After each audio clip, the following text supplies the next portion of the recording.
I hope this is working, and if it is not working, it's just going to be a disaster because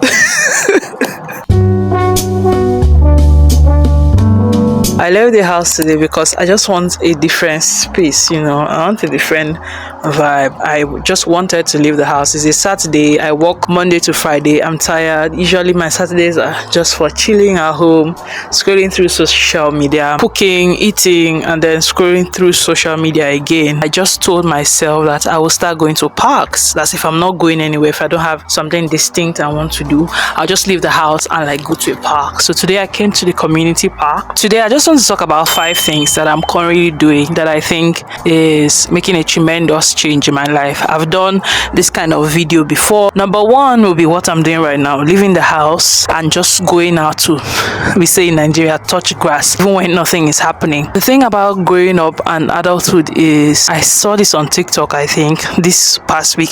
It says, you have to come to realize that for the rest of your life, you have to do the things that matter to you in your state of tiredness. That's for the rest of your life, you will always be tired, whether from this thing or from that thing. You have to do what's necessary to be done, whether you are tired or not. For example, I have so many story ideas I've written down. I've not been able to write them because I'm always tired. After work, I'm just tired. I just don't want to do anything stressful on the mind anymore. And some people don't realize that writing is actually very stressful. Even though, yes, we are storytellers, we know how to tell these stories, it's still very stressful. Writing is very stressful because it's a creative process. You have to do all this brainstorming, all this putting ideas together. It is difficult. Just don't want to do it most times. Just don't want to leave the house. I just don't want to do this. I just don't want to do that. But you have to do things tired. That's what it means growing up. You may be tired, but you have to get it done. I've been thinking of coming to parks on Saturdays for about 3 weeks. I've not been doing it. But today I just said I need to do it. I could have stayed home sleeping, but I just said I needed to do it. And immediately I came here, seeing the grass, such grass, so to say. My phone is about to fall. I became so much lighter. I became so much freer. You need to leave the house. Adults, please leave your house. You don't have to spend money. I just got myself a drink, got myself a bit of snacks, and I'm here. I didn't even spend more than $5 on all of that. And that is one Saturday that I will use to do something. I'm going to read.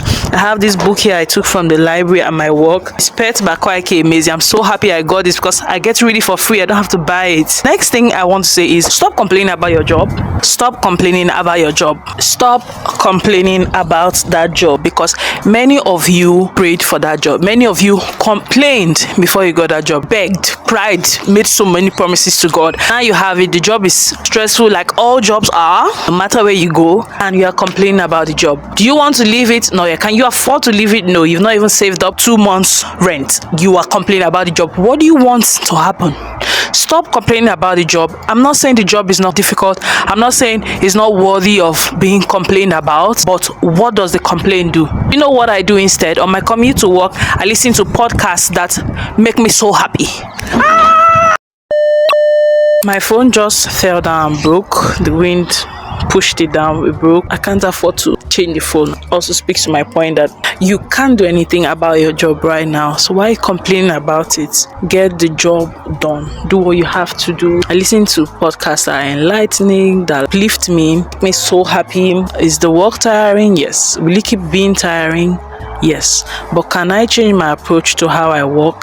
Yes, I can do that and not complain. The other thing I'm doing is being softer with myself, taking time to do things, not being in a rush all the time. That's the one thing I've always been doing, just being in a rush. Everybody's rushing you, just in a rush all the time, and it shouldn't have to be like that. I won't lie to you, I'm thinking about my phone that's broken, because I'm looking into the camera, that part of it is broken, the screen is broken. Being softer, just giving yourself grace again. There will always be something in life, there will always be something. You're just giving yourself space to live, to breathe, letting people be people, just realizing that everybody has the way they do things. It will not always be the way you want it to be.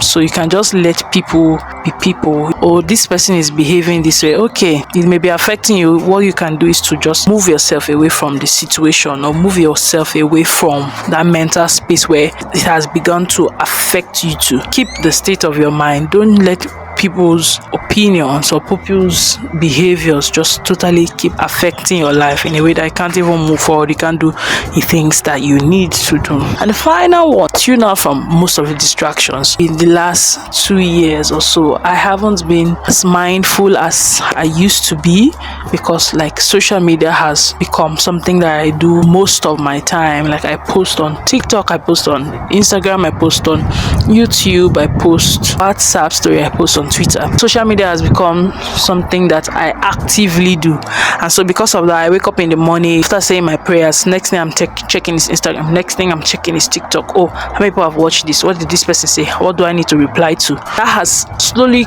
crept into my life in a way that would not have been possible to my mind 3 years ago or 4 years ago, but it became my reality. Recently, I paused and I said, what am I doing? These are things that I bash students of this generation for always being on their phones, being like an addiction to them.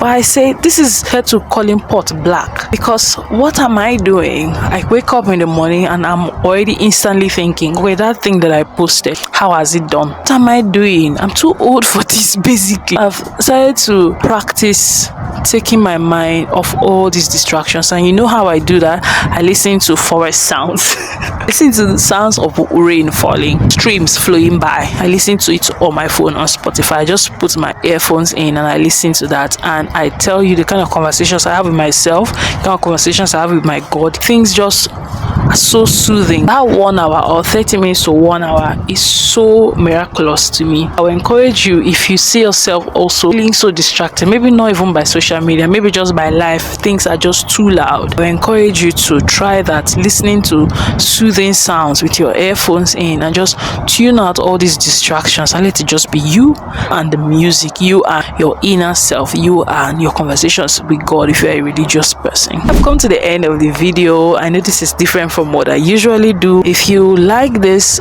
scenery you're seeing in this video, let me know. Maybe I'll do more videos here in the park. Remember to subscribe. Most of you are not subscribed and you like watching my videos, so subscribe please, like, share this video to whoever, comment something. I'll see you next week. Let me go think about my phone. Bye bye.